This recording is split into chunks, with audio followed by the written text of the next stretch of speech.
फरहत वाणी में आज आपको सुनाते हैं सोनू की कहानी।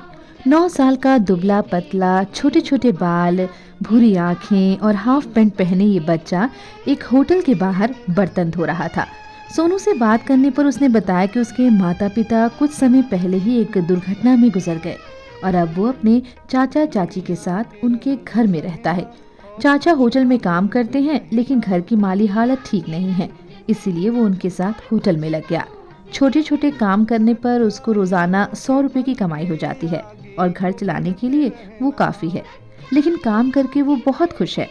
जब उससे पढ़ाई के बारे में पूछा गया तो उसका कहना था कि पढ़ाई हमारे लिए नहीं है, उनके लिए तो सिर्फ घर चलाना ही है।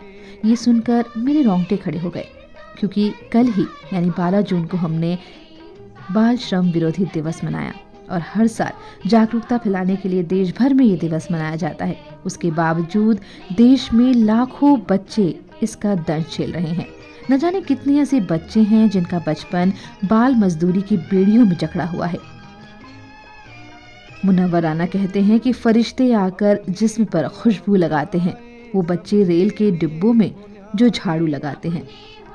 ये शायरी जब जब मैं सुनती हूँ तो मन मस्तिष्क पर ठग से लगती है और ना जाने कितने ऐसे सवालों का हिसाब मांगती है जिनके जवाब देना मुश्किल हो जाता है, क्योंकि ऐसे बच्चों के लिए काम भी ज़रूरी है उनका घर चलाने के लिए। मुझे लगता है कि इन बच्चों के काम पर रोक लगाने की बजाय हमें इनके घर की माली हालत सुधारनी होगी।